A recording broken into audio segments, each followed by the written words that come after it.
All the tapes, they all start out, everybody, Kairouts and everybody, all was staying here staring like possums.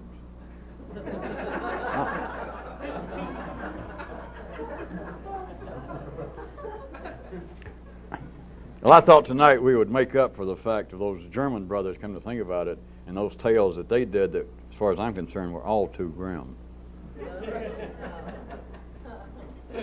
So I thought it was time for a new one. We haven't had one of our fairy tales lately. And it goes like this. Fellow's out and he walks his dog. And periodically, every few days, and he even takes him to some trouble, like getting his little pickup truck and drive over to whole new neighborhoods. Because it strikes him for a while, when he watches the dog go to new places, brand new neighborhood, and he thinks about all the wonderful smells the dog seems to be enjoying, little new areas, new gullies, new trees, mailbox posts to smell, new places to mark. The guy, being a great friend of his canine partner, thinks to himself once, besides the exercise, how neat it is for the dog to get out and have new enjoyment. New experience, new enjoyment. Query. Can you really enjoy that which you must do?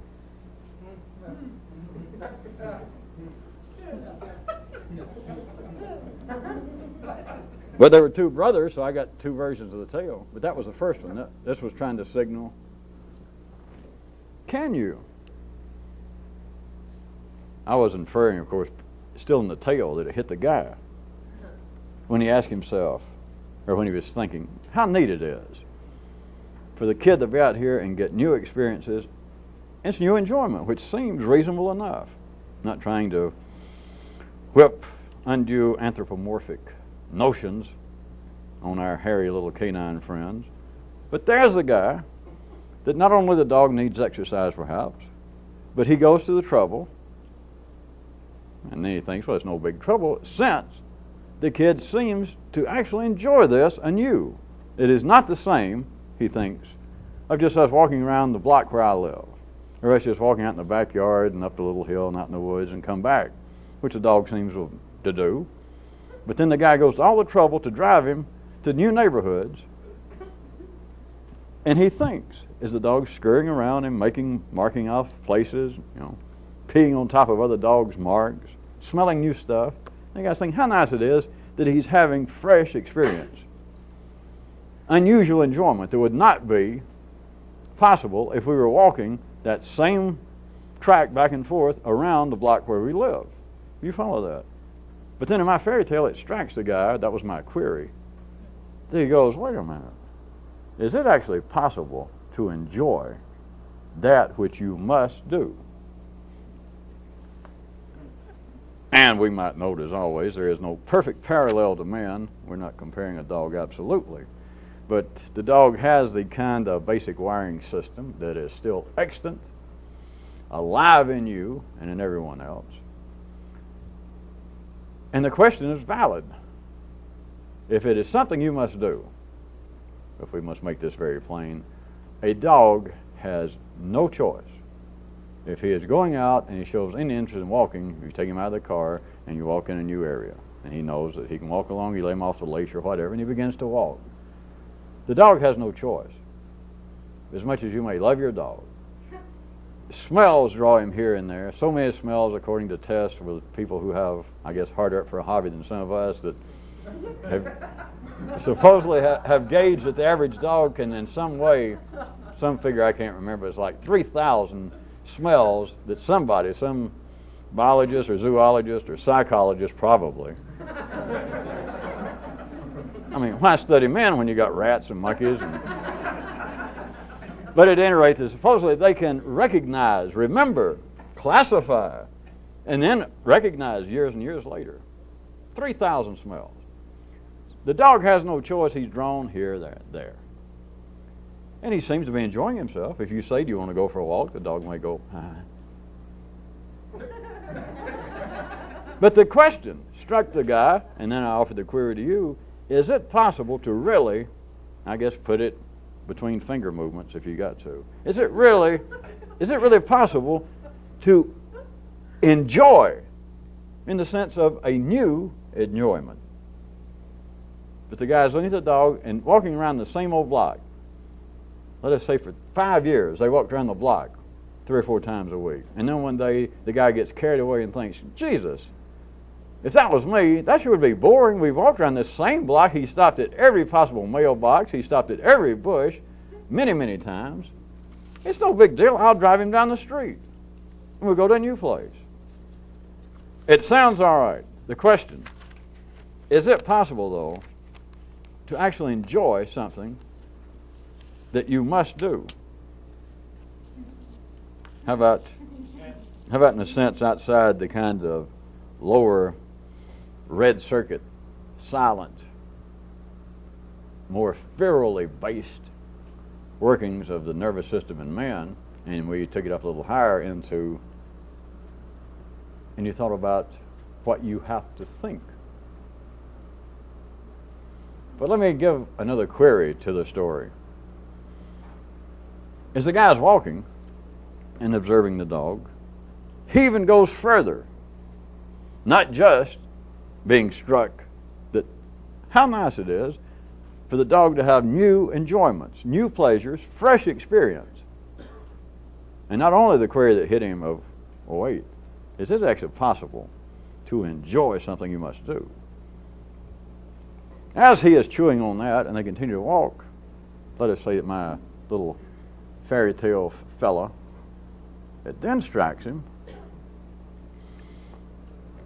that he could also look at not just the dog having new experiences and new pleasures, that in fact he is having new instruction. That he obviously, surely, not any doubt, has got to be picking up some new smells, smells that were not available going around that one block for 3 years, 5 times a week, that there's got to be new experience over here if it's just new dogs. So there has got to be a form, extraction at first, a form of instruction going on. That it's not just the pleasure of the dog wagging his tail and panting when you say, you want to go out for a walk. And he looks like, yeah, I know what it means. He knows, he associates with the sound of getting out of the house, with movement, a process. But it even strikes the guy that this could be good in that it's a new kind of instruction.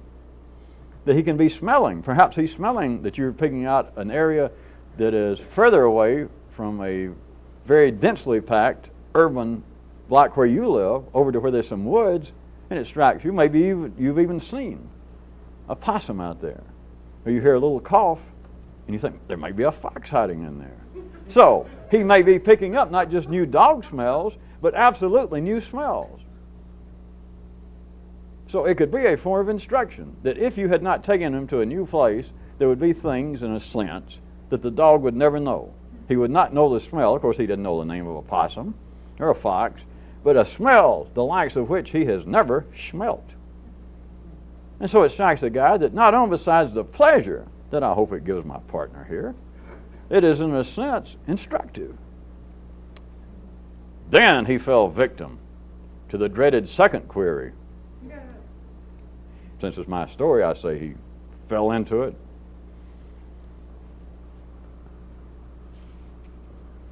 The query was, do you really learn from doing that which you instinctively must?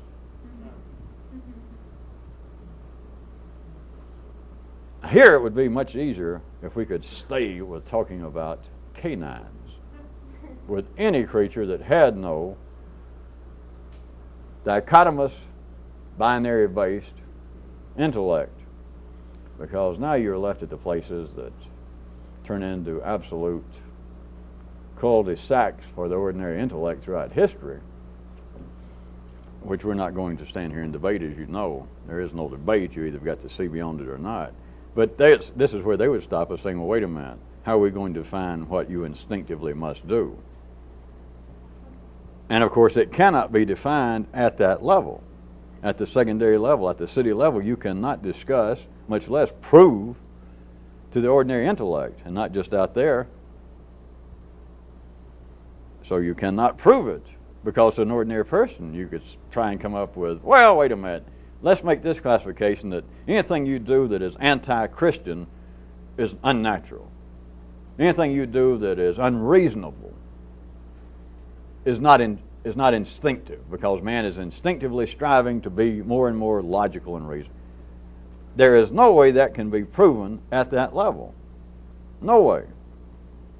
You're always left with, well, is there such thing as free will? Well, maybe there is, and somebody says, well, yes, there is. You say, yeah, but what if you're wrong? Then you had no choice but to say, yes, there is. No, I'm sure there is. Yeah, but listen, you're supposed to be an intelligent man, yes. Just consider the possibility. There's got to be the possibility that there could be some validity to the opposing argument. Okay, so that would mean that if we had no free will and you were destined to believe we had, you would never know it. You just have to say, yes, yes, there is. I'll die believing there is. And you would have no choice, and you would never know that you had to think that. And of course, by then, the ordinary intellect goes, God, I feel like a stroke's coming on. You know, how did I stumble into this madness? So we're not going to do that, because you people are supposed to be beyond that. If you're not, all of this is no more than a fairy tale. But you are left with a question, that which is instinctive, that which you must do, that which is somewhere beyond making effort to think and to even do that which is not necessary, that anything below that is subject to this question. Is any of it actually instructive? And the answer is just as plain as a German's aggression. All right, haughtiness. Maybe aggression's a little strong in 1994.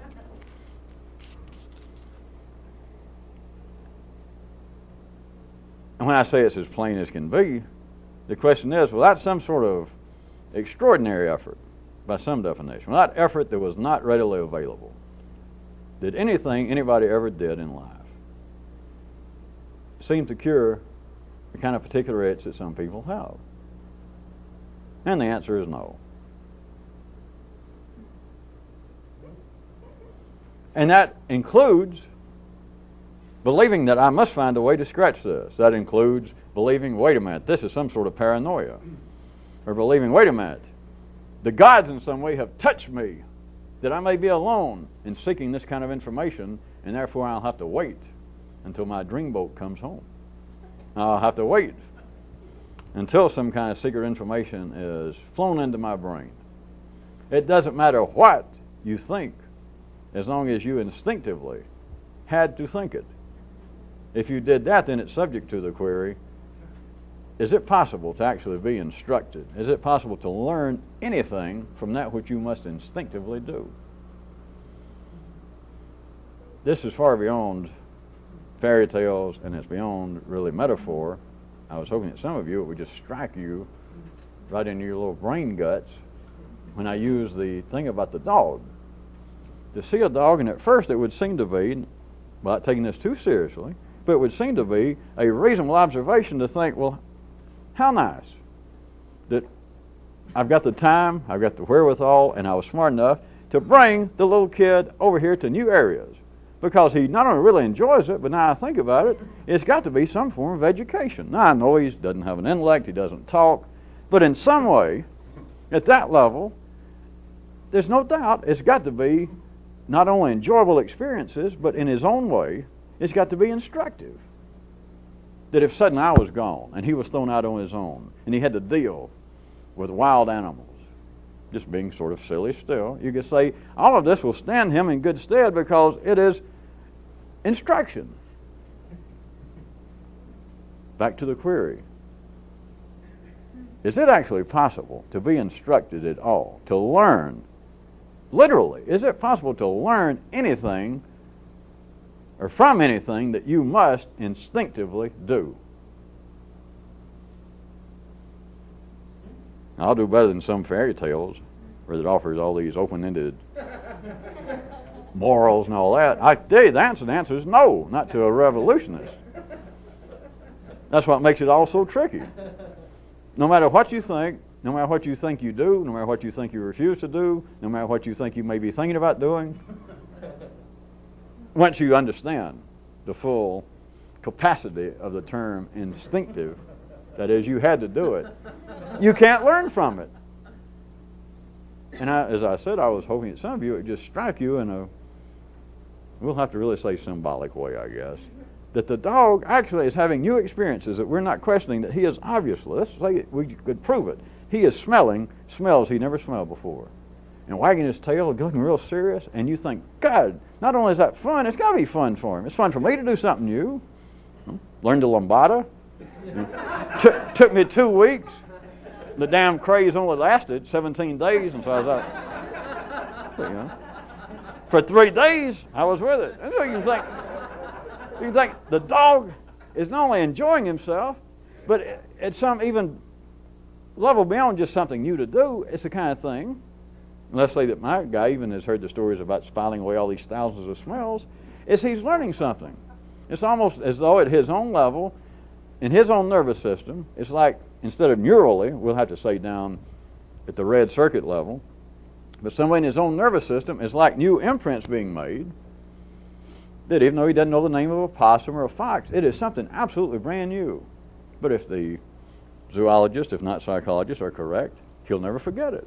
And it's something new that has got to be not only enjoyable, but in some way at his level, the same way that I, the guy in the story, enjoy reading new information, collecting new facts, getting a new version of trivia, pursuit, learning something new.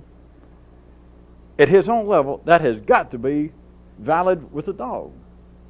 That it's got to be in some way instructive, except for this. Can you really say, not the ordinary level, because the question's impertinent anyway, but to somebody attempting to move themselves internally here, can you really say that you learn from anything that you must instinctively do? Of course, I guess I already kind of answered it. We can pretend I didn't, because you need to answer it for yourself, because my answer was flawed. See, I actually answered it and said no, which is flawed right there. Not clawed, flawed. But it opens up a very interesting vista regarding everything that happens in life. And the idea is that people believe that in some way man's mind has been clouded by the gods, or through curses, or through stupidity, or through us pouring too many chemicals in the water system. What if, in one lifetime, it is not possible to learn from that which you must do? As many of those over in the Amen corner, when Claude's not here, used to like to say, that sure would explain a what? Many things. Yeah. If they were here, if I may speak for them, I think they might say something like, if that doesn't explain many things, it makes many things go beyond the ordinary pale of, I have a question regarding this. Because, of course, if you've got a question regarding this, you can expect no satisfactory subversive answer. But if you consider the possibility that everything that you must do, absolutely by its own, not psychological, but electrical definition, if it were known, already prohibits itself from being instructive. You can't learn from it. You can say, well, the dog has never smelled a possum before. The possum scent. And I can say, okay. So what? Well, now he's got new information. Then I can say, well, were you ever actually mad until somebody insulted your mother? Have you ever been mad in that kind of family way toward your family? No. So what'd you learn from it? Do I have to answer all of these? Because at first blush you think, well, every new experience is a teaching experience. I mean, if a man was keen enough on the ball and watching what was going on,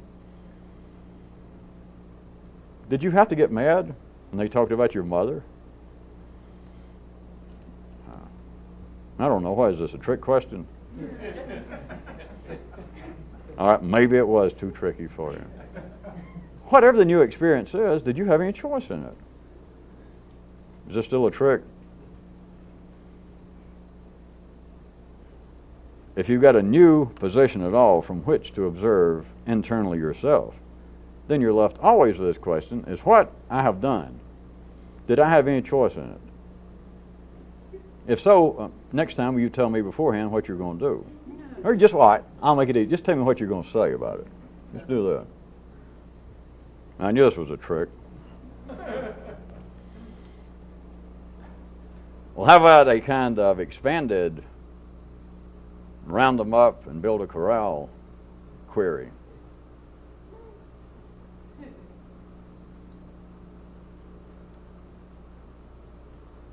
For what purpose the secondary world?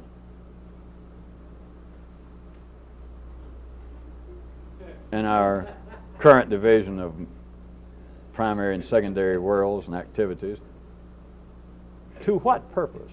To what ends the secondary world? Since we've still got some time left, I'll go ahead and give you a possible response. And it's this, that the primary world is definitively structured, physically limited, and the secondary is not.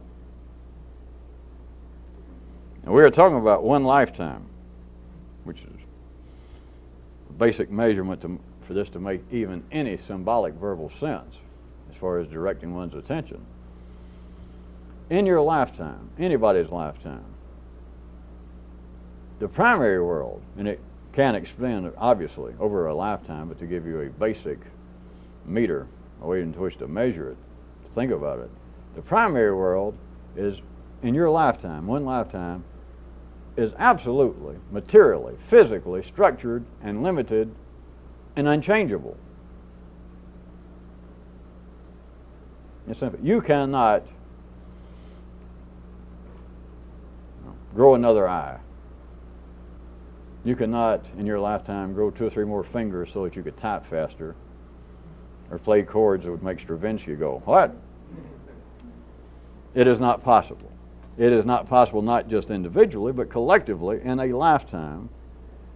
The primary world, those things that are minimally required to keep human life going, it is as though, in one lifetime, that they are definitively, finitely structured. They're just not going to move. And they are physically, that is materially, I don't mean just the human body, but they are materially limited. The primary world in your lifetime is not going to move. You might as well have been born into Rock City. You might as well have been born into a stone castle, all the furniture, all the objects of arts, all of the books, all of the ideas, everything, let us say that you're born into this stone castle, everything in there is in granite, in stone. It is not going to move. Not in your lifetime. That is the primary world. The secondary world is not so limited, which of course some other views that I wasn't going into is what makes ordinary people find life so confusing, so distracting. And the more one seems to be alive in the forefront of the secondary world, such as Western civilization, let us say, as opposed to some of the third world countries, the more one is in this, the more certain ones are wired up to say, Jesus, we're going too fast, too far. It's nice having air conditioning and having a nice car, but we could learn a lesson. We could learn a lesson from some of the people living in, and then they fill in some, India, Pakistan, Burma, whatever its new name is. People who are not so caught up in the rat race. People who still can sit down and be calm, sit under a tree. I think sometimes that we're just getting too carried away by the march of progress. There. But it is that very place, that is the only place within one's lifetime that there is any possibility for movement, because you're not going to move sex. You're not going to shift sex in you, in humanity. You're not going to change primary eating patterns. You're not going to, in your lifetime, in some way, be able to say, well, I might as well catch up with civilization. Screw brand and low cholesterol stuff. What I'm going to do is start eating leftover asphalt that just falls, just where they have overdone it there in the highway. They're continually wasting it. I see the little balls like tar. Just, I'll save money and I'll just adapt to it. It's natural. Well, you know that's silly. Or you can decide, well, I'm sick of paying the high prices for air conditioning in the summertime. Plus, now I think about it, I'm sick of paying for heating bills in the wintertime. What I'm going to do is change my internal thermostats in such a way that blah, blah, blah. Can't be done. You're not going to do it. It's not even... I know people believe that there are such possibilities, and they get caught up in, I guess, metaphysical ideas of all kinds of tricks like that, or turning sex into some kind of higher state of consciousness, or spending 40 years chanting and eating rancid peanut butter, if not asphalt, and getting to the point that indeed, that you can finally go out and sit in the snow where everybody else is going, ooh, and you can take off your clothes and change your name to, Hubert the Yogi, and sit down in the snow, to where some people, a close circle of friends, are sorely amazed and go, Jesus, aren't you cold? And you go, all right. I know there are dreams like that, but imagine. What if I'm wrong? What if it's possible to do that?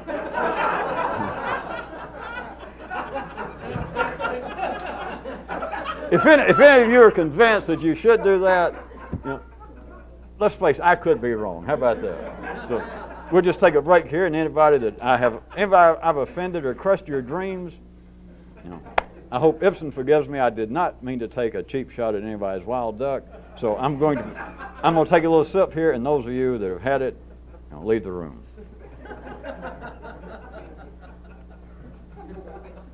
Okay, for the rest of you, I wasn't wrong. I just threw it in. At any rate, you should be able to see what I'm pointing at. The primary world is not subject to any sort of immediate change. Just look at it as your lifetime. In your three-dimensional lifetime here, that's the only thing you can have any reasonable interest in anyway. But you surely see what I'm saying. Just the basic Darwinian city ideas of evolution do not take place in one generation. It does not happen. You cannot genetically, by all appearances, change what you are at the primary level. No one can. That's why they have dreams of it. It's impossible. That's where these metaphysical and occult and religious dreams come from, because it's impossible, as always. Why the secondary world? Why has man been driven to produce this secondary world?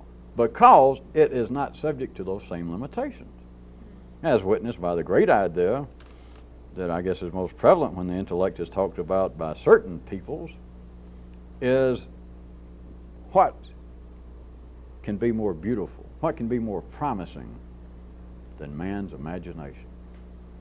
Because it has no limits. We've dreamed of the stars, and now we have landed on the moon. Now we dream of even landing on some of our sister planets. That which the human mind can imagine can eventually be done, which I'm not going to naysay that. Life can change its mind, of course, along the way.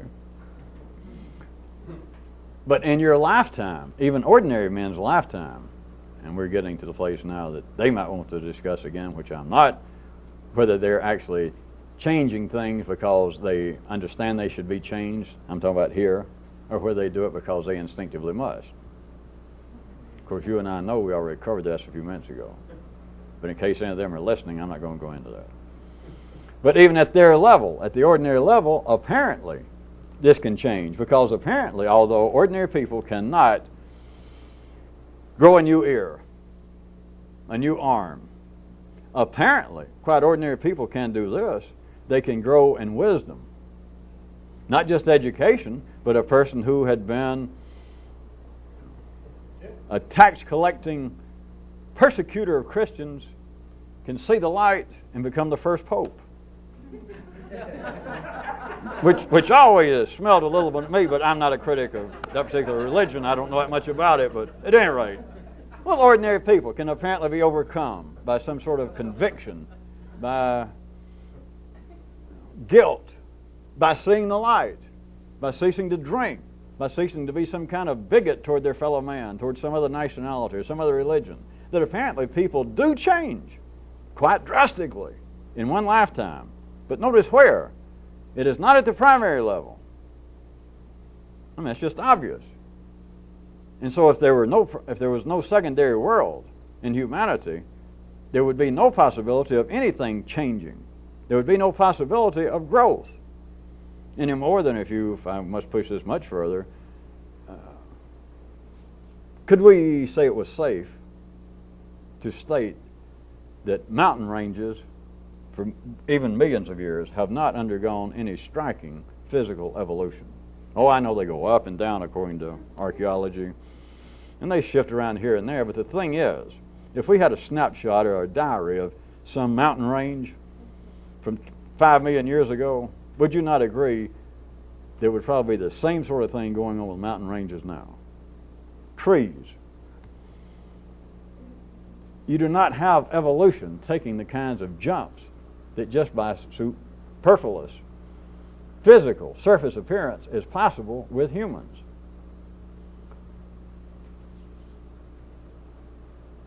And sort of on the other hand, can you see then that the primary world, vis-a-vis this, or with all this, that you could look at another kind of definition of the primary world as simply that which you must do? Just period. I can just throw out the examples of like 3 S's of sustenance and sex and security and just keeping the organism of man minimally alive, but you could look at the primary world as that which you must do. Don't anybody confuse that with that other philosopher of Rumpo of the Bailey. That which you must do. It is like the doggy smells, the doggy investigations, the doggy markings that you must instinctively do. That is the primary world. That is that you were let out on a leash here for a few years, and you apparently at times enjoy what's going on. You apparently at times think, well, I'm going to stop this. I'm tired of being a priest. I'll become an asphalt worker. That you apparently can move and make changes, but you can look at them once you see it as being a kind of series of doggy-directed, instinctively, inescapable smells, nosings around, investigations, and it's quite limited in scope. There's no way to prove it. If it could be proven, I certainly wouldn't participate in it. It's that you see it yourself. The evidence is right there in your own nervous system. It's not out on the block down the street, and it's not in somebody else's brain. It's not in a book. It's right there in your own nervous system, just laying there, kind of being there.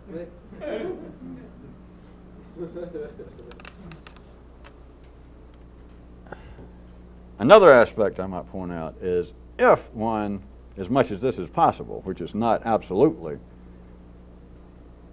pristinely impossible, but relatively speaking, the more one pursues, relatively speaking, primary activities and interests, the more you are subject to, limited to only, primary, crude enjoyments and instruction. As all of you should know, that's certainly no knock on sex. I'll put that first, and it's no knock on eating. It's no knock on having enough clothes to keep from freezing or having a fan to keep from burning up. But relatively speaking, the more you are driven simply by the doggy desires, which is all right, it's necessary, that life needs some segment doing that, a large segment, but the more you individually pursue only, or the closer you pursue primary interests, primary desires, fair is fair, folks. You got to face the three-dimensional world as it be, because if you're going to pursue primary interest, your payoff is going to be primary, crude instruction and enjoyment, which is fine for a primary, crude person. Nothing wrong with it whatsoever. But to expect otherwise is very disappointing. I would think better of you than that. If within one lifetime there's going to be any possibility of an expansion that is not primary, then you've got to understand that it would be in the secondary world. That is, in thinking, in which you know how, in a sense, doing, but at least in thinking more than you have to. Of pushing the secondary world, because that is the only one subject to any change. It's the only one that is possible. You cannot change your primary life.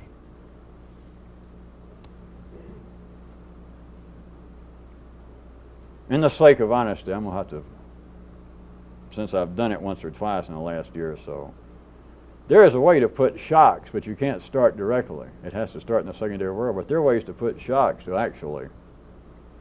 You people on tape ignore this if you're seeing it, strangers. You can put a jolt into your own genetic being while you're alive. That's not necessarily the point of this, and I don't, as you notice, really talk about it, but if fair is fair, I should point out that I've already admitted this. But you cannot start off doing it directly, which is what people, without even knowing what they're doing, try to do. All kinds of meditation techniques, or fasting, or trying to use sex itself in some way to, as they call it, increase their awareness or their consciousness, or run up this lower energy that they think of as sex, and the crude cravings of the belly and the pelvis and the guts, and in some way to bring it up to higher levels, which is, it's a fine hobby, but it's not going to lead anywhere. Listen. But I just did want to point out, again, since I admitted it once, you can, and in fact, once you know how to do it, every 7 or 8 years, you should do so. But it does not come about through direct attempts to put your hands on your primary world. All of it starts in the secondary. If that were not so, then animals, dogs, could be and would be in some way evolving themselves in their lifetime. Trees would. It doesn't work in that direction. It doesn't work in that direction as is experienced in the three-dimensional world. At any rate, all of that was just because there is a form of truth that must be obeyed. It's not Rumpol's wife.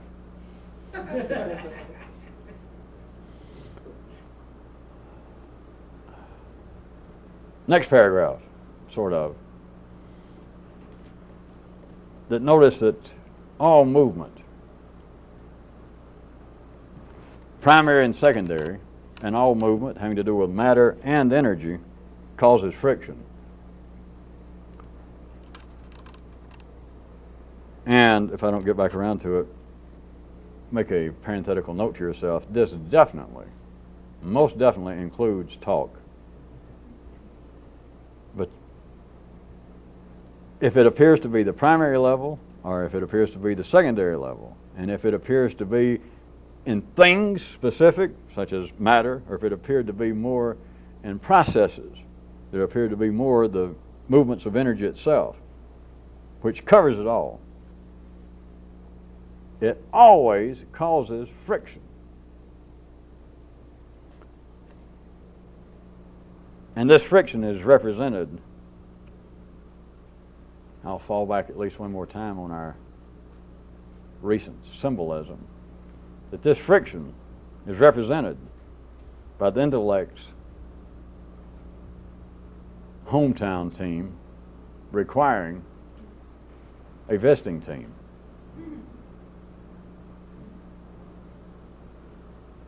There must be, I don't guess that, hold on a second.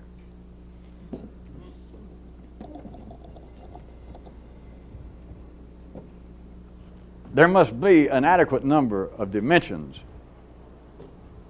at any level. Of course, here we're talking about a three-dimensional level where we're living. But there have got to be an adequate number of dimensions at every level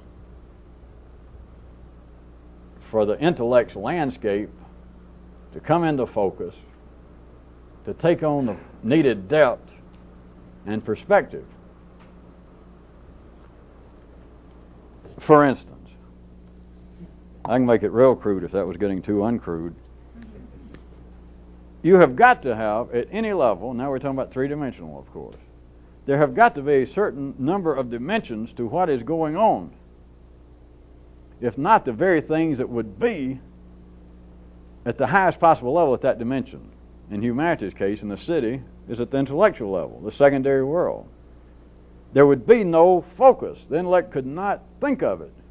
There would be no perspective in what it saw. The landscape would be absolutely flat. That is, in our case, it would be one dimension short. And the very things that the primary world should be involved with, the ideas would be as though they were laying out there on the playing field, flat, on the grass, to such a degree that, for all intents and purposes, they'd be invisible. You got to have an opposing team. And I said I was going to try to make it cruder. This is fair.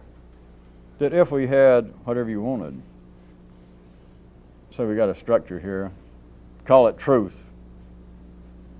If we got any children listening, I guess you could call it goodness. Any of the great things.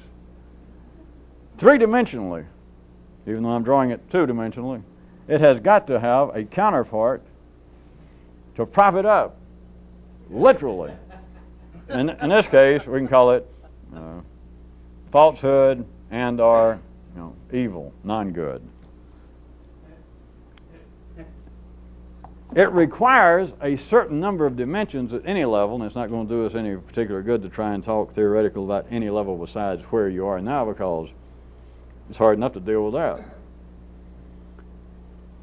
If there are not an adequate number of dimensions, and we're talking about now in the secondary world, although it's true out here, this is true out there, go back and check with your classical Newtonian laws of motion, just for instance, because it is absolutely true out there. There's nothing going on in the physical world that's not going on in here.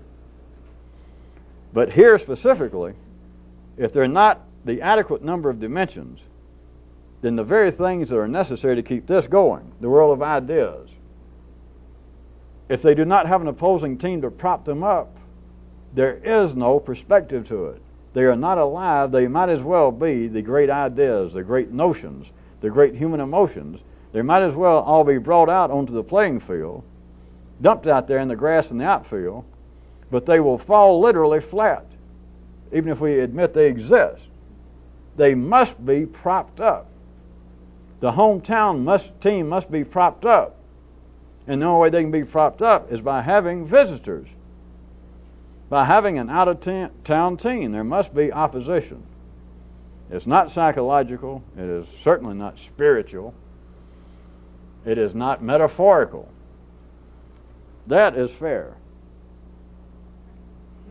As strange as it may look, if they knew that in the great physics labs of our world, if they understood that, the things they could do. They might even get the Hubble telescope focused. Or, well, more important than that, they might find out, where's all these damn shoes coming from on the highway? But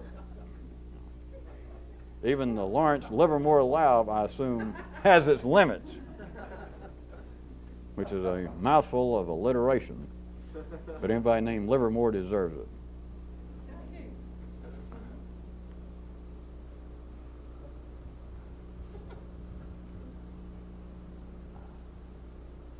I cannot resist one more time using the term, because it is so appropriate that it almost should give you the tingles.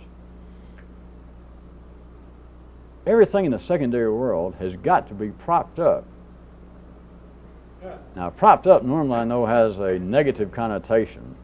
Talking about propping up maybe a guy so drunk he can't stand up, or you might talk about a neighboring government trying to prop up a puppet government in which they have a vested interest. You might talk about a bank trying to prop up a failing business because it's got already so much money lent out to this particular entrepreneur, you know what.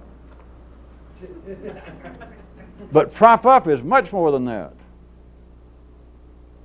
But I still wanted to repeat it to you, because in any dimensional situation, in our case 3, no matter what the idea, no matter whether it seems to be religious, no matter whether it seems to be cosmic and universal and scientific, or if it appears to be psychological and internally directed, whatever the hell it is, it has got to have an opposing team. You cannot bring out on the hometown field, which is your brain, that's local reality. I don't care if you were last year's champs, whoever the hell it was, Baltimore. You cannot bring out your team and them amount to anything. They can't play they, for all intents and purposes, do not exist until the visitors show up. Until it's across the boundary, the other dugout, the boundary between what you think and what you do not think.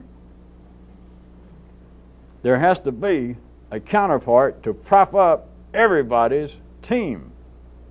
Every idea that any individual has must have an opposing team to literally prop it up, to make it come into focus, to make it thinkable, to make the energy palatable, usable in the three-dimensional world. And this has counterparts outside the three dimensions, which, as I said, would turn into, at best, science fiction sounding if I knew how to attempt it.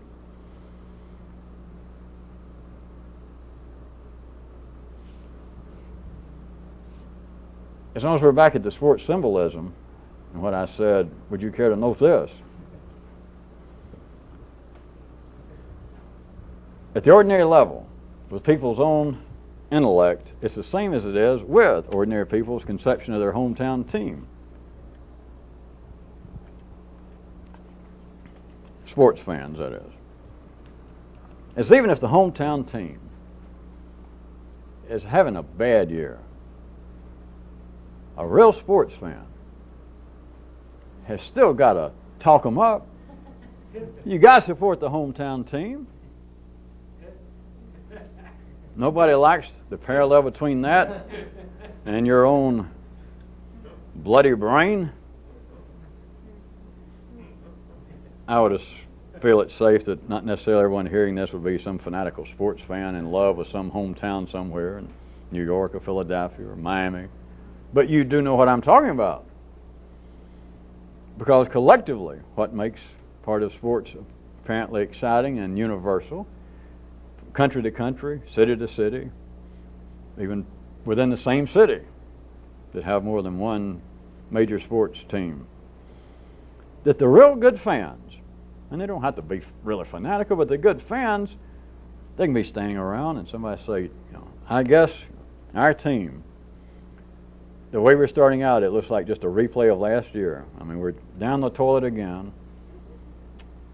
But people say, yeah, but you know, Jesus, we got to support the guys. They're trying, and next year, you know. And you talk it up. And God forbid you're staying there in a nice little bar in Chicago, and somebody say, if you guys are talking about the Cubs, some guy from Detroit, even if the people are not that particularly interested, they will, hey, wait a minute, there's no call to do that. I can read the paper, I go to the games, I know how the Cubs are doing, but there's no call to say that.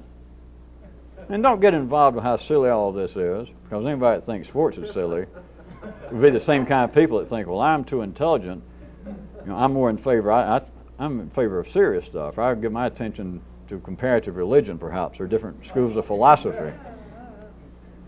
Right. Or political affairs. That's where the action is. But you know, I don't have that. That's for the boobs of life to keep up with sports. I keep up with what's going on in international politics. It's the same thing. Well, I shouldn't holler like that. At times, I even hear sounds like a Jimmy Swaggart or something, and then I keep expecting Bart Simpson to pop up and say, hey, man, don't have a cow. Which I hope he'd do it to Jimmy and not me, since I just did it to me. But it is the same basis. There is nothing silly, there is nothing childish, other than the fact that it's silly and childish, about sports interest.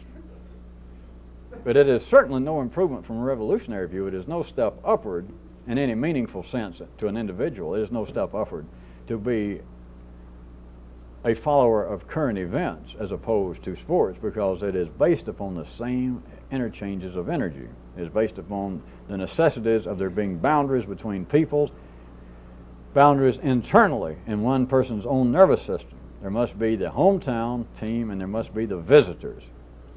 But I was trying to get you to consider, as untasty as it might be to some, that there is a distinct similarity between even these somewhat limited intellectual people staying around. Of course, it could be the kind of cheap beer they drink, but continually having to talk up the hometown team, even when the team is just an absolute shambles, that they just can't do anything right.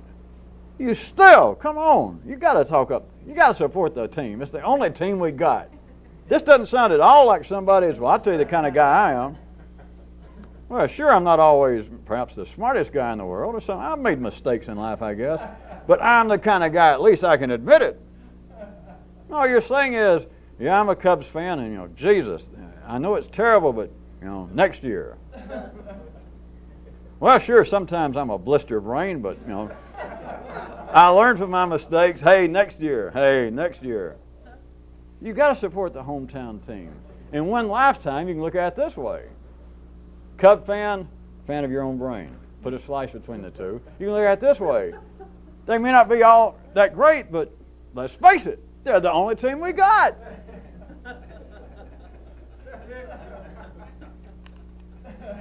Instead of talking about Chicago, which I don't guess the best example since they do have two teams, but Detroit. Anywhere, you've got the picture. And it's the same with religion. Well, sure, Catholicism may not be all that great, but my God, it's the best we got.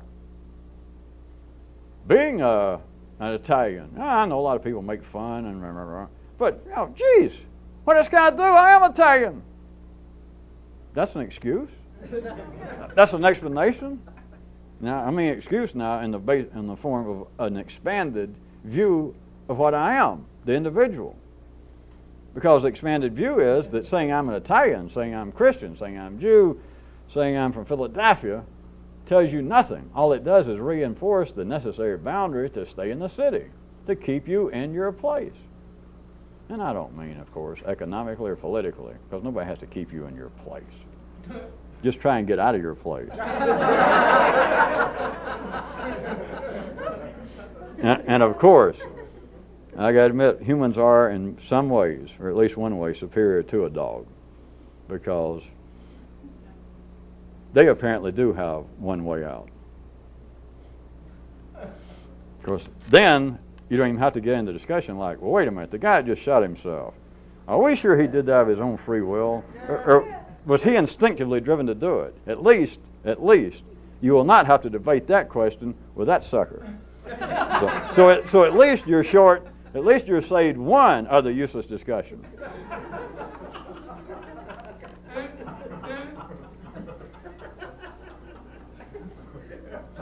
Anyway, back to the question I was going to ask if some of you would like to consider. It is necessary for humanity in general to support the home team. And truly, I will hope in the last few seconds here, you will take this even beyond the limits of symbolism, although it still fits. That to talk about the hometown team is everything from your nationality to your race to your religion. It's every form of boundary in your own nervous system that is there for very good reason, but is there that makes you say, makes you think, I support the hometown team, which is another version of, I'll tell you the kind of guy I am. If you're ordinary, you got no choice. Yeah, both. You got no choice, you got to tell them what kind of guy you are, plus the other you got no choice is, the kind of guy you are is the kind of guy you are. So what's it accomplishing to tell people the kind of guy you are? Ordinarily it doesn't matter, but somebody attempting to do something different. The thing is about telling what kind of guy you are is all you're doing is supporting a losing team if you're trying to move. Because as long as you've got a hometown team, you can't win. As long as you've got a hometown team, you can only operate on the basis of there being an opposing team. That everything you think is being propped up by the opposing team. You cannot go out there on the field at the city level and show up. You can have the sharpest uniform. You can have Bill Blass or somebody now doing your uniforms. And you come out and you have got even electronic gloves. You've got a fuchsia and ball to play with. You can do anything you want to. But you have got to be propped up. You are flat. You are not in focus. You are not operational. Unless from the other side of the field comes an opposing team. You are propped up by the opposition. Everybody is. Now, of course, get beyond the primary. Everything you think, everything you try to think, you are propped up by the opposition. Everybody. That is the whole sense of there being an opposing team. And as long as you are still tied to, in here, the thing that you have a home team, that you are who you are, and you are whoever you are, but that's at the instinctive level. You had no, shall I point out the obvious? You didn't seem to have any choice over being here. And of course, that makes you sad. Of course, you can join that guy. He has an extra bullet left in his gun. So, we've all heard that whine. I didn't ask to be born. No. Well, hey, I didn't ask you to tell me that. Either that or really be smart and say, you didn't? Oh, you're the only, and then make him feel like he's the only one in the world. Like, well, the rest of us asked to. Oh, never mind. It's the heat. The heat got to me.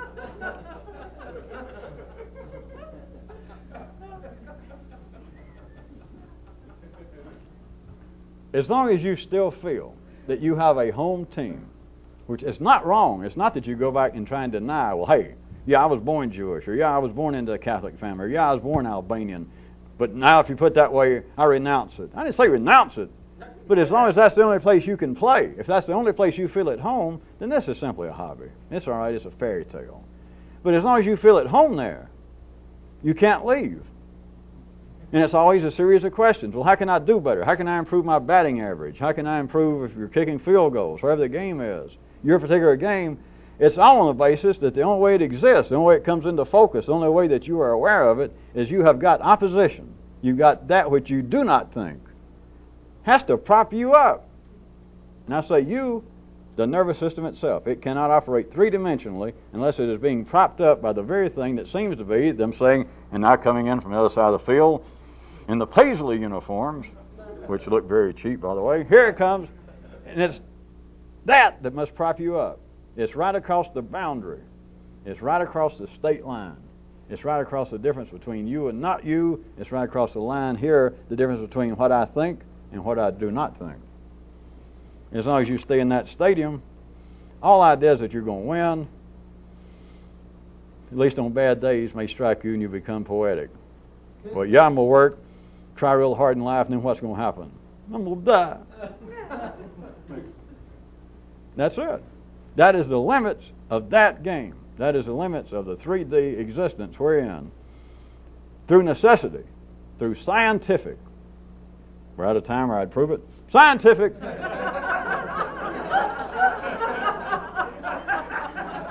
that your whole life is propped up by the opposing team. Were it not for the opposing team, you could not play.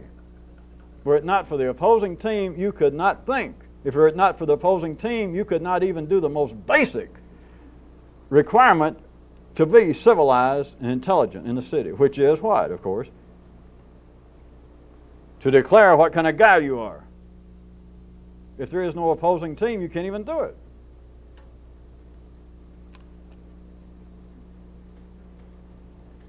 The end.